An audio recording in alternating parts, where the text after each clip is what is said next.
नमस्कार, मैं दीपक सिंह सरोची। आज बात होगी फर्जीवाड़े की। हमारे देश में फर्जीवाड़े का इतिहास काफ़ी पुराना है। सच कहें तो हमारे देश में ठग प्रचलन को स्वीकार भी कर लिया गया है। अगर नहीं तो इतने सालों से कोई कंपनी पूरे देश को गोरा बनाने के नाम पर कैसे ठगती रही। ये अलग बात है कि बवाल बढ़ने के बाद कंपनी ने प्रोडक्ट का नाम ही बदल दिया। मैं कंपनी का नाम नहीं बताऊंगा, आप जानते हैं। फेयरनेस क्रीम छोड़ दीजिए, मोती जैसे दांत और खुशबूदार सांसों के नाम पर कितने टूथपेस्ट धड़ल्ले से आज भी बेचे जा रहे हैं। मुझे नहीं पता कितने लोगों के दांत उस प्रोडक्ट की वजह से मोतियों जैसे हो गए हैं और उनकी सांसों की खुशबू से सड़क पर कितनी बड़ी लंबी लाइन लग गई। कुछ लोग इसे क्रिएटिविटी कह सकते हैं, लेकिन याद रखिए, इस रचनात्मकता के नाम पर आपसे अरबों रुपए कमाए जा रहे हैं। इसलिए इस क्रिएटिविटी में अब ठगी का मामला भी बनता है। आज हम लोग जिस ठगी की बात कर रहे हैं वो मामला अलग है, क्योंकि एक शख्स को प्रधानमंत्री के सामने खड़ा करवाकर झूठ कहलवाया जा रहा है, वह भी सरकारी योजनाओं को लेकर। यह करता कौन है? सरकारी अफसर। पहले खबर जान लेते हैं। यह पूरा मामला मंगलवार का है। पीएम मोदी एक वर्चुअल कार्यक्रम को संबोधित कर रहे थे और केंद्र सरकार की योजनाओं को लेकर लाभार्थियों से बात कर रहे थे। उसी दौरान राजस्थान के भीलवाड़ा जिले के सरकारी अफसरों ने प्रधानमंत्री नरेंद्र मोदी के सामने एक फर्जी लाभार्थी को खड़ा कर दिया। पीएम मोदी के सामने इस शख्स को असली लाभार्थी देवीपुरा बेमाली के गोपाल दास वैष्णव की जगह खड़ा किया गया था। इतना ही नहीं, शख्स पर दबाव डालकर सरकारी योजनाओं का गुणगान भी करवाया गया। दैनिक भास्कर ने अपनी रिपोर्ट में छापते हुए दावा किया है कि पीएम मोदी के सामने जिस शख्स को खड़ा किया गया था उसे सरकारी योजनाओं का लाभ ही नहीं मिला था। वहीं अफसरों को डर था कि पीएम के सामने असली लाभार्थी सरकारी योजनाओं के कार्यान्वयन की असली पोल न खोल दी, इसलिए उसे सिर्फ सूचना देकर औपचारिकता पूरी कर ली और उसकी जगह दूसरे आदमी को लाभार्थी बनाकर खड़ा कर दिया। सोचिए, ये अफसर ही हैं जो फर्जीवाड़ा करने पर दोषियों की ईंट से ईंट बजा देते हैं। लेकिन मंगलवार को एक अफसर ही बड़ा फर्जीवाड़ा करता है। पहले तो असली की जगह नकली लाभार्थी को खड़ा करता है, दूसरा उसे सरकारी योजनाओं का झूठा प्रचार करवाया जाता है, और तीसरा प्रधानमंत्री और समस्त देशवासियों के सामने सफ़ेद झूठ बोला जाता है। दैनिक भास्कर ने असली गोपाल दास से बात की है और उस आधार पर जो बड़ी बात सामने आई है वह कुछ इस प्रकार है। गोपाल दास बोले, मेरी पत्नी नहीं है, इसलिए उज्ज्वला योजना में गैस कनेक्शन नहीं मिला। आवास योजना में एक किस्त बाकी है। स्वच्छ भारत मिशन के तहत शौचालय बनाने पर 12,000 रुपये नहीं मिले। नल कनेक्शन के लिए रसीद कटी, लेकिन जल जीवन मिशन अमृत कनेक्शन नहीं मिला। 2-3 बार नकल दी, लेकिन किसान विधि योजना का पैसा मुझे नहीं मिला। ऐसा भी नहीं था कि गोपाल दास कार्यक्रम में जाने को तैयार नहीं थे। गोपाल दास के मुताबिक उन्हें पंचायत से सचिव पुष्पा का फ़ोन आया था। उन्हें भीलवाड़ा जाने को कहा गया, वो तैयार भी हो गए, लेकिन बाद में सचिव ने बताया कि कार्यक्रम ही कैंसिल हो गया है, इसलिए जाने की ज़रूरत नहीं। जबकि फर्जी लाभार्थी ने पूरे देशवासियों को क्या क्या बताया वह भी सुन लीजिए। गैस कनेक्शन से पत्नी खुश है, पूरा गांव धुआं मुक्त हो गया है, घर पर नल कनेक्शन हो गया है, 2,250 रुपये की रसीद कटी है। पहले पानी की बहुत समस्या थी, लेकिन अब 1-2 दिन में पानी मिल जाता है। पहले कुएं से पानी लाना पड़ता था, अब कोई दिक्कत नहीं है। शौचालय वाली स्कीम में 12,000 रुपये मिले हैं, बला बला। हालांकि इसमें एक और बड़ा फर्जीवाड़ा है। जब गोपाल दास की पत्नी ही नहीं है तो उज्ज्वला योजना के लाभान्वितों की सूची में उसका नाम कैसे शामिल हुआ? जल जीवन मिशन में नल कनेक्शन नहीं हुआ है और ना ही पेयजल की सप्लाई हुई है। सिर्फ रसीद कटने से लाभान्वित कैसे मान लिया गया? और भी कई सवाल हैं, लेकिन आज उस पर बात नहीं। बात आगे बढ़ाएं उससे पहले एक और पुरानी रिपोर्ट देख लेते हैं। यह कहानी है सन 2018 की, तारीख 20 जून। प्रधानमंत्री मोदी नरेंद्र मोदी मोबाइल ऐप के जरिए 5 करोड़ किसानों से बात करते हैं।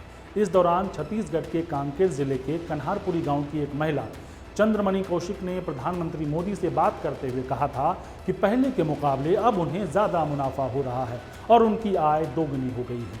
चंद्रमणि कौशिक ने बताया था कि लोग 50-60 रुपये में 25 किलो सीताफल हमसे ठग कर ले जाते थे। फिर हम लोग कृषि आत्मा परियोजना से जुड़ गए। अब जो 50 रुपये मिलता था उसमें सीधे 700 रुपये मुनाफा कमाते हैं। लेकिन बाद में एबीपी न्यूज़ के एक संवाददाता ने कन्हारपुरी गांव जाकर चंद्रमणि कौशिक से फिर से बातचीत की। बातचीत में उन्होंने बताया कि वे 2 एकड़ में धान की खेती करती हैं, लेकिन उनकी आय दोगुनी नहीं हुई है। मामला गंभीर है। बार बार केंद्र सरकार की योजनाओं को लेकर प्रधानमंत्री मोदी के सामने ही झूठ कहलवाया जा रहा है। ऐसे में यह जानना जरूरी है कि इसे किस तरह के अपराध की श्रेणी में रखा जाएगा। क्या इसको लेकर देश में कोई कानून है? इसके लिए जिम्मेदार किसको माना जाएगा? क्या यह मामला कानूनन बनता है या नहीं? इन्हीं मुद्दों को लेकर हमारे साथ बातचीत करने के लिए हैं सुप्रीम कोर्ट के वरिष्ठ वकील डॉक्टर सुरेंद्र। सर, आपका नमस्कार करता हूं, स्वागत करता हूं एडिटर जी हिंदी में। आपसे जानना चाहूंगा कि क्या यह मामला टूथपेस्ट और फेयरनेस क्रीम के विज्ञापन से अलग है? हाँ, ये कुछ मायनों में अलग है, क्योंकि देखो जो फेयरनेस क्रीम की बात है उसमें डायरेक्टली एक कंपनी एक झूठा ज्ञापन देकर और पैसा कमाती है, तो वो चीटिंग की श्रेणी में आएगा। लेकिन यहाँ पर जो किया गया है उससे कोई डायरेक्टली किसी को पैसा किसी कंपनी को मिल रहा हो, वो नहीं है, तो ये इस मायने में अलग है। ठीक है, लेकिन इसमें सवाल ये उठता है कि पैसा तो नहीं मिल रहा है, लेकिन सरकार की योजना और उसमें लाभार्थी का जो झूठा प्रचार किया जा रहा है उससे फायदा किसको मिल रहा है? जाहिर है किसी पार्टी को मिल रही है, तो क्या ये गुनाह माना जाएगा?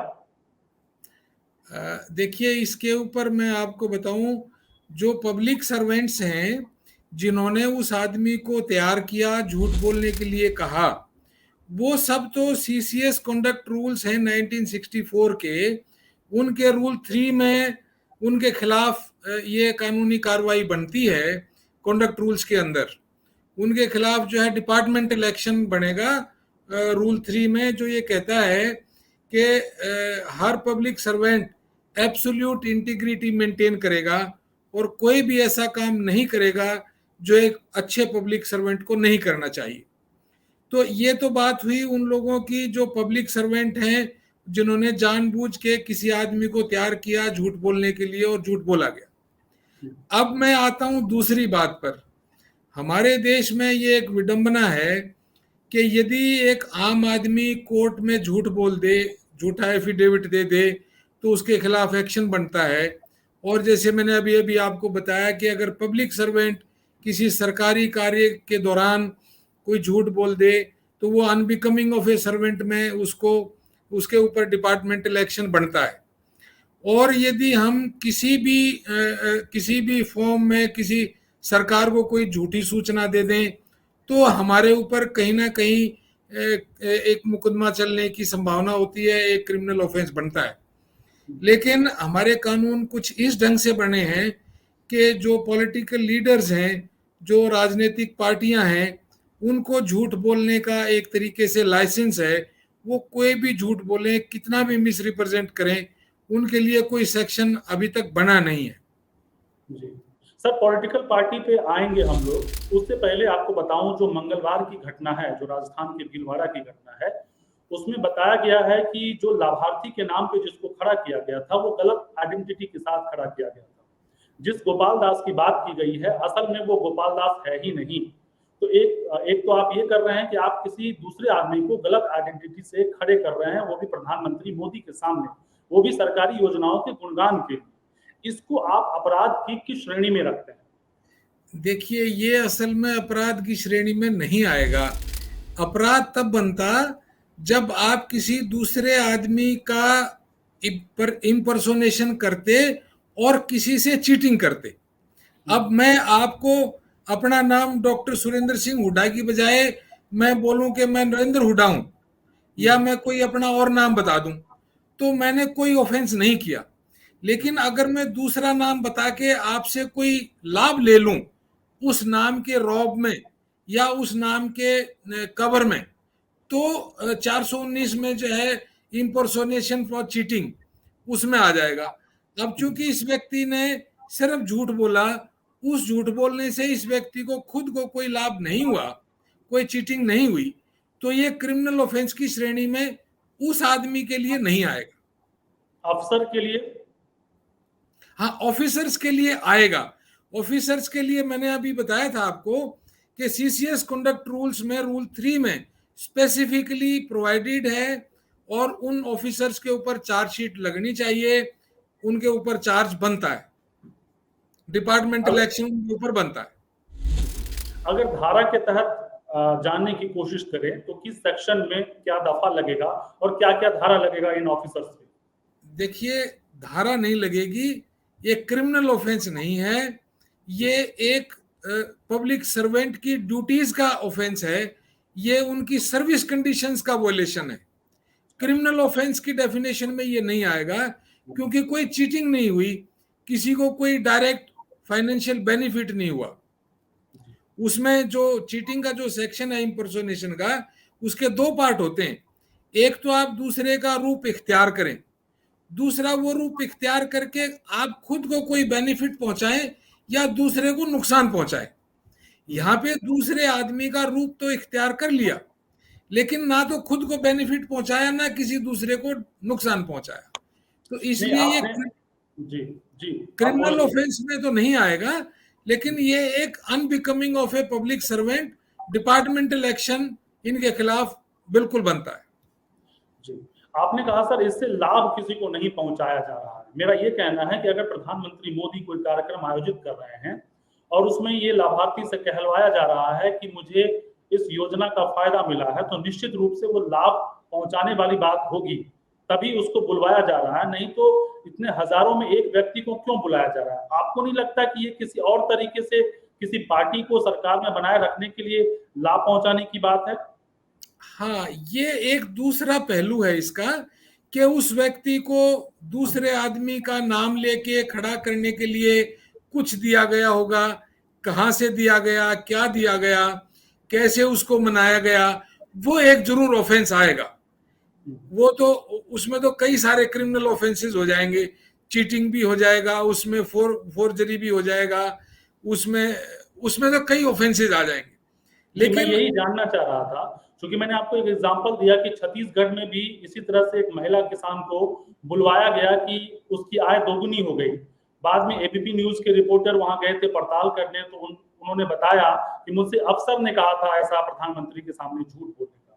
आपके हिसाब से इस तरह के मामले में, क्योंकि आप बार बार कर रहे हैं और एक बड़े मास को बेवकूफ बना रहे हैं, अब वो अफसर की गलती है या क्या है वो एक अलग मसला है, लेकिन इस तरह के मामले में आपको क्या लगता है कि किस किस के खिलाफ कार्रवाई हो सकती है और कानून के तहत कौन कौन दोषी करार दिया जा सकता है या फिर उसके खिलाफ कार्रवाई जैसी बात हो सकती है?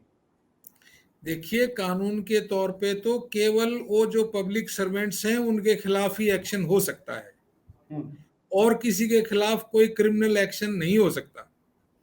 लेकिन ये डेमोक्रेसी का फेल्योर है, ये हमारे देश की व्यवस्था में एक बहुत बड़ी कमी है कि जो पब्लिक को बरगलाने के लिए जो झूठ बोला जाता है, इसको किसी भी पार्टी ने आज तक मुद्दा नहीं बनाया है, ना ही इसको किसी क्रिमिनल ऑफेंस की श्रेणी में डाला गया है। जो कि समय आ चुका है, ये होना चाहिए। किसी ना किसी पार्टी को बोलना चाहिए, जब भी कोई पार्टी सरकार में आए तो उनको एक कानून बनाना चाहिए कि जो भी पब्लिक को झूठा आश्वासन देगा, जानबूझकर झूठ बोलेगा, उसको एक क्रिमिनल ऑफेंस का हम रूप दें, उसको दंडित करने का प्रावधान बनाएं। अभी तक ये हमारे प्रावधान में नहीं है, शायद चूंकि जिन्होंने झूठ ज्यादा बोलनी है उनको ये प्रावधान बनाना है, शायद इसीलिए ये अभी तक नहीं बना है। सर, मेरे लिए खबर इसलिए भी महत्वपूर्ण है क्योंकि जब प्रधानमंत्री देश के बोलते हैं तो ये माना जाता है कि एक आदेश है और वो जो कह रहे हैं वो सही कह रहे हैं। लेकिन प्रधानमंत्री मोदी किसी से बात करते हैं और वो व्यक्ति सरासर झूठ बोल रहा है। आपके हिसाब से इसमें कोई अपराध नहीं है अभी के कानून के तहत? हाँ, अभी के कानून के तहत अपराध नहीं है।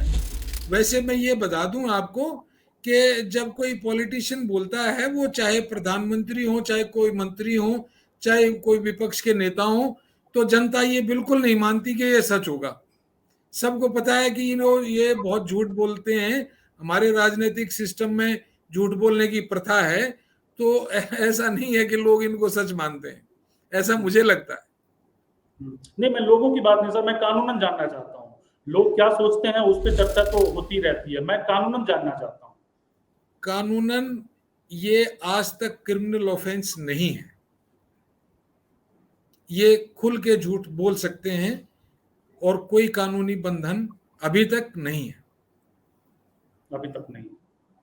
हाँ जी। अब इसमें ये भी होता है कि अगर मान लीजिए किसी आदमी को लगता है कि मुझे इस मामले में मान लीजिए मैं उपभोक्ता हूँ और मुझे लगता है कि भाई मुझे गलत इन्फॉर्मेशन दी गई है, वो भी सरकार की तरफ से, तो अगर मैं चाहूँ कि इसमें मामला दर्ज करवाऊँ, तो क्या मामला दर्ज करवाया जा सकता है?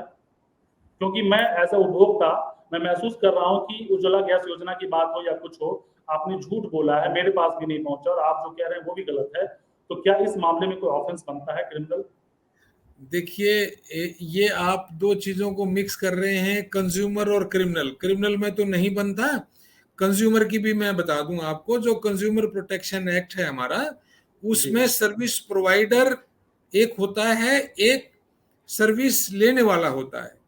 तो जैसे जैसे आप जो है, मान लिया आप कोई साबुन खरीदते हैं, आपने गुड्स खरीदे या आपने कोई सर्विस खरीदी, आप किसी हॉस्पिटल में गए, आपने इलाज करवाया, तो वो जो इलाज करवाना है वो सर्विस प्रोवाइडर की डेफिनेशन में आ गया है।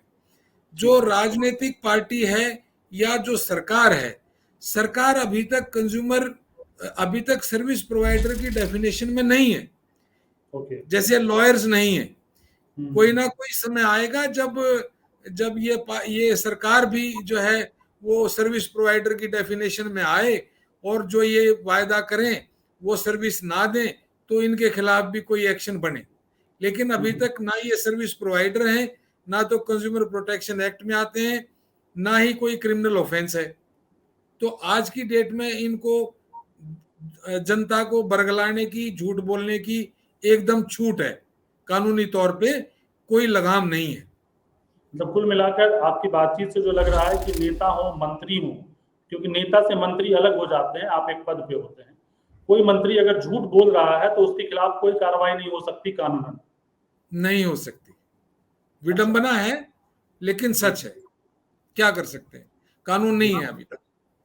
चलिए, बहुत शुक्रिया सर। मैं जानना चाहता था क्योंकि कई बार लोगों के मन में सवाल उठता है कि बड़े लेवल पे झूठ बोले जा रहे हैं, क्योंकि अगर कोई छोटा आदमी जमीन लिखवाने में या किसी और चीज में ऐसा झूठ फ्रॉड करता है तो उसके खिलाफ कई आपराधिक मामले दर्ज हो जाते हैं। लेकिन कोई मंत्री या डीएम अफसर इस तरह से लोगों से झूठ कहलवाता है तो कानून में उसके लिए कोई प्रावधान नहीं है। बातचीत के लिए बहुत शुक्रिया सर।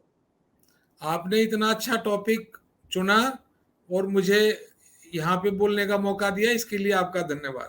Thank you.